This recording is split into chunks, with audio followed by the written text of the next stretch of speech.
Welcome to the Creative Play and Podcast Network. Join us as we review our favorite RPGs, collectible card games, MMOs, video games, PC games, and bring up interesting topics and things that we'd like to share with everyone. Sit back and enjoy the show.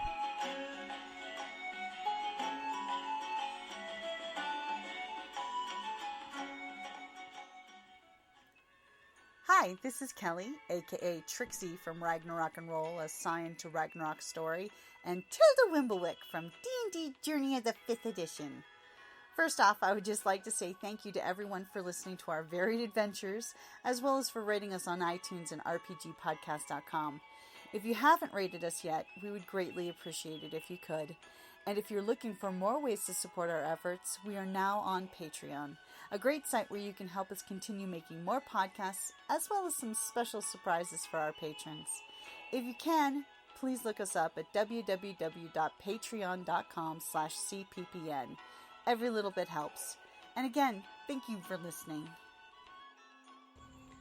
Welcome back to the Creative Play and Podcast RPG A Day 2015 Challenge. It is August the 25th, which is Favorite Revolutionary Game Mechanic. I would have to say it's a tie. I am tied between these two different game mechanics. For one, for D&D 5th edition, I'd have to go with the inspiration. Granted, for a lot of other game mechanics, this isn't a new revolutionary thing, but for D&D, it is huge that D&D is bringing that into the play. Basically realizing that other companies are doing the ideas, so D&D needs an interesting way to kind of reward/force players to roleplay. That way, if you're playing to one of your aspects, you're getting an inspiration point that not only gives you a +1 or 2, but it actually gives you an advantage on a roll. You roll 2d20, you get the higher of the two rolls. So for D&D, I definitely like to say that is my favorite revolutionary game mechanic. However, on the other end of the spectrum, I want to go with Fantasy Flight's Star Wars, Edge of Empire, Force and Destiny, and Age of Rebellion.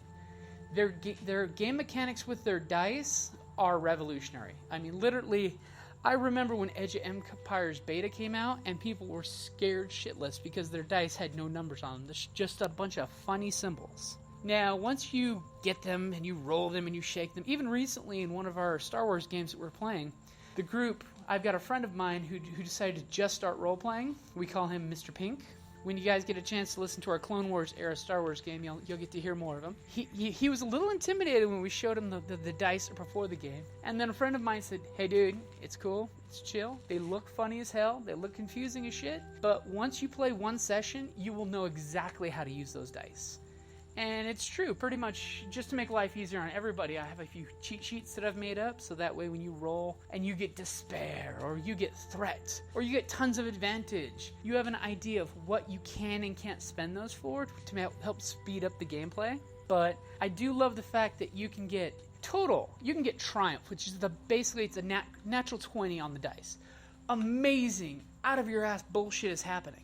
But at the same time, if you rolled that red dice and it came up with despair, which is the exact opposite, they don't just cancel each other out. When those dice come up with those, both simultaneously happen. So pretty much horrible and amazing things happen at once. So it could be that scene where, yes, Luke Skywalker takes out Darth Vader on the Death Star in Return of the Jedi. But, unfortunately, the Emperor says your friends are going into an ambush. And at the exact moment, his other team is ambushed by a force twice their size. Just showing how amazing things happen, but the universe is stepping on you right now. So I would like to say, as my most enjoyable new revolutionary game mechanic, it would be the narrative dice. Because one thing that's amazing with narrative dice, even your GM doesn't know what's going to happen. I mean, quite a few times I've had games that have come from the narrative dice just because, hey, my group's running around their YT-1300, shooting after this Jawa that they thought was a ship full of Jawas. Thank God the thing only failed its roll, which caused their ship to lose atmosphere, because that's not important. And when they finally found the little Jawa, they decided to interrogate him. Somebody made up a little drug, shot him full of some truth serum, he rolled amazingly bad, and they then made the Jawa a spice addict. But on the plus side, the Jawa really liked them, and he rolled triumph in convincing them that he was their new best friend and mascot of the ship. Of course, after all, he'd been living inside the bowels of the ship without them noticing for quite a while, so he pretty much was their de facto mascot without them knowing it. So, like always, guys, thank you for listening.